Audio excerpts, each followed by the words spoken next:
చాలా బాధపడతా ఉన్నారు. ఈ ప్రభుత్వంలో ఎటువంటి స్పందన లేదు. మరి జగన్ బాబు చేసినన్ని దీక్షలైతేనేమి, జగన్ బాబు చేసినన్ని పాదయాత్రలైతేనేమి, ధర్నాలైతేనేమి, రైలు రోకోలు అయితేనేమి, ఇక్కడ ఎన్నో దీక్షలు ఎన్నో చేశాడు. ఏ నాయకుడు చేయలేదు. ప్రధాన ప్రతిపక్షంలో ఉండే చంద్రబాబు నాయుడు గారు కూడా ఎలాంటిది కూడా చేయని పరిస్థితి ఉంది. మరి జగన్ బాబు అన్ని దీక్షలు చేసినా కూడా ప్రభుత్వంలో ఎలాంటి చలనం లేదు. ఫీజు రియంబర్స్మెంట్ కోసం ఆయన మరి ఎంతగా వారం రోజులు నిరాహార దీక్ష చేస్తే కనీసం ప్రభుత్వం నుంచి ఒక్క మనిషి వచ్చి పలాని ఇది ఇప్పుడు చేస్తాము, ఇప్పుడు చెయ్యము, మీరు చాలించండి అనే మాటలు మాట్లాడిన మాట కూడా లేదు. అలాగుండి ప్రభుత్వం ఈరోజు ఎన్నోసార్లు లెటర్లు రాయడము, ఎన్నోసార్లు అన్ని జరిగినాయి. మరి ఈ రోజు చాలా ఇబ్బందుల్లో ఉన్నారు. మరి ప్రభుత్వానికి ఎన్నిసార్లు లెటర్లు రాయడం జరిగింది, ఏమి ఫలితం లేకుండా పోయింది. మరి తొందరలో జగన్ బాబు రావాలని కోరుకుంటున్నాం మనమందరం కూడా.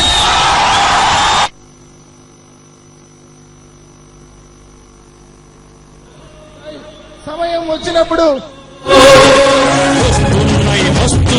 వస్తున్నాయి అవిగో జగన్నాథరథ చక్రాలు వస్తున్నాయి విగో వస్తున్నాయి అవిగో జగన్నాథరథ చక్రాలు వస్తున్నాయి విగో దూసుకుంటూ ప్రజల బాధ మోసుకుంటూ ప్రేమలు పెనవేసుకుంటూ ప్రమాణాలు చేసుకుంటూ చరిత తిరగ రాసుకుంటూ మరో ప్రజా ప్రస్థానం సాగించుటకై మహానేత ఆశయాలు సాధించుటకై వస్తున్నాయి అవిగో జగన్నాథ రథ చక్రాలు వస్తున్నాయి విగో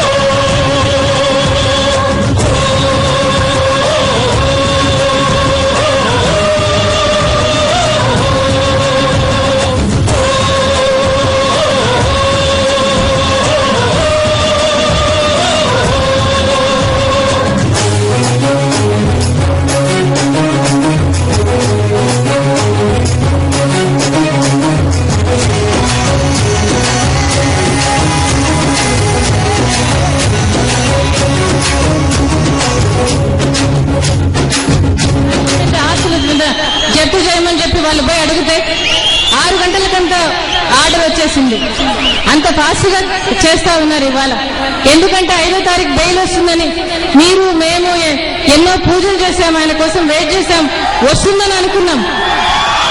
కానీ మరి జడ్జిల మీద ప్రభావితం చేయడానికి వాళ్ళు పనిచేశారు. మరి ఆ రోజు బెయిల్ రాకుండా చేశారు. ఏ రోజైతే బెయిల్ అప్లికేషన్ పెడతామో మరి ఆ రోజు ఏదో ఒక ఛార్జ్ షీట్ అంటారు, అనుబంధ ఛార్జ్ షీట్ అంటారు, రకరకాలుగా వేస్తా ఉన్నారు. ఇవాళ ఎన్ని ఇబ్బందులు పెట్టినా కూడా ఈ కుమ్మకు రాజకీయాలకు ఒకసారి మనం జవాబు చెప్పాల్సిన అవసరం ఉంది అని మీకు చెప్తా ఉన్నా నేను ఇవాళ.